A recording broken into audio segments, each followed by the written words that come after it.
Hello बच्चों, कुछ कारण से मेरा वीडियो कट गया था, तो इसमें देख लीजिए त्रिभुज का क्षेत्रफल। ठीक है, तो एक चीज़ भी छूटना नहीं चाहिए। ठीक है, एक चीज़ भी छूटना नहीं चाहिए, एक चीज़ भी छूटने नहीं देंगे आप सभी का। ठीक है, तो जो भी कट उठ जाता है तो उसके लिए माफ़ी चाहेंगे। तो अगले क्लास में अटेंड कर लीजिए। ठीक है, आ जाइए।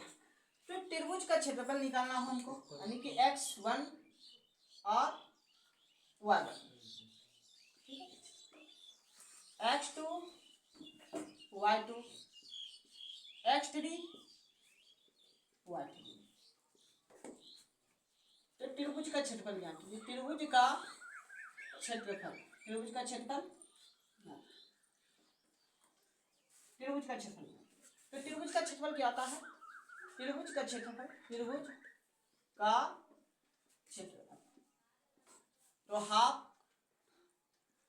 इंटू x1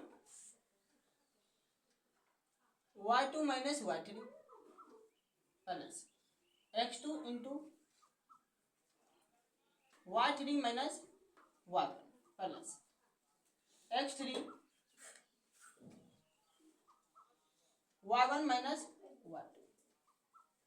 ये ना हमारा त्रिभुज का क्षेत्रफल। इस त्रिभुज को इतना बड़ा याद कैसे रखिएगा? सोचते हैं याद कैसे रखेंगे। ठीक है, हम बोलते हैं कुछ याद नहीं रखो मेरे दोस्त। आप सभी को तो नंबर्स तो याद रह सकती है। नंबर्स क्या याद रह सकती है? देखिए, यहाँ से कितना 2 और 3 बना 23 हो गया। यहाँ से कितना बना 2 3 और 1 बना 31 बना। यहाँ से कितना बना 1 और 2 बना 12 बना। 23 31 12 बना।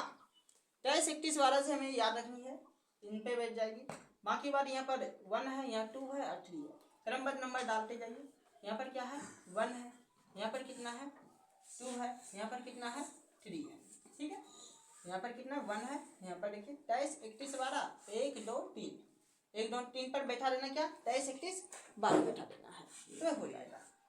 चलिए, इस पर सवाल कैसे बनेगा?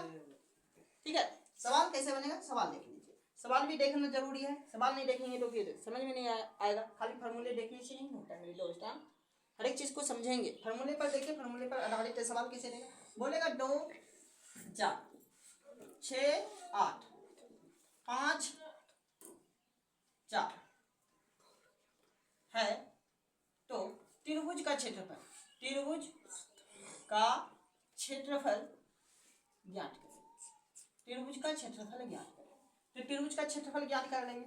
कैसे करेंगे? त्रिभुज का क्षेत्रफल फार्मूला लिख लेंगे। त्रिभुज का क्षेत्रफल हाफ गुना x1 into y2 minus y3 plus x2 y3 minus y1 plus x2 into y3 minus y1 और x3 इंटू का y2 y1 माइनस y2।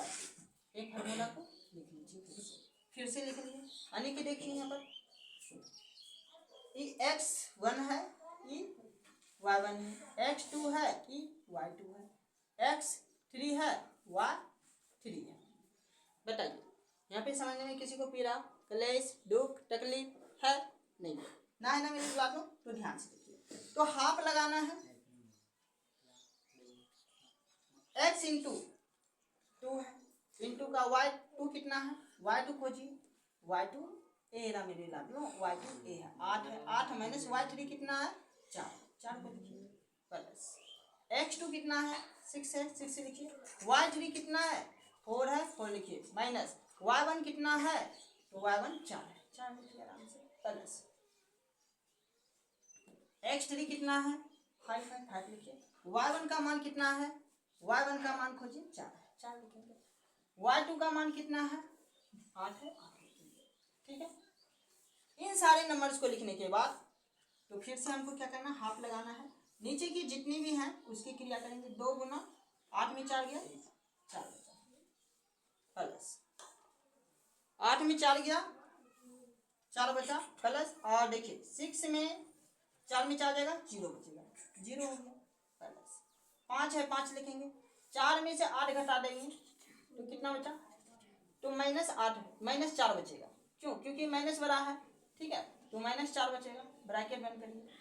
तो यहाँ से हाफ लिखेंगे। ठीक है, यहाँ से हाफ लिखेंगे चलिए नहीं दिख रहा तो नहीं दिख रहा तो बच्चा इधर लिखते हैं क्या, देखिए इधर दिख रहा है ना आप सभी को, ठीक है इधर दिख रहा है तो इधर लिखते हैं, इधर दिख रहा है ना, ठीक है इधर दिख रहा है, ठीक है बच्चे बहुत अच्छा।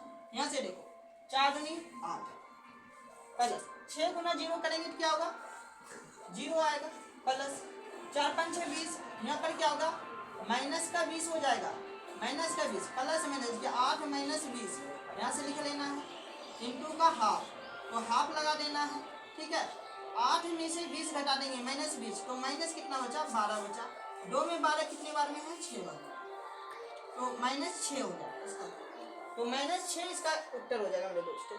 बताइए ये सवाल समझ में आ चुका है, ठीक है। तो हम आगे के अगले क्लास में हम ना क्लास 7.1 स्टार्ट कर देते हैं, ठीक है।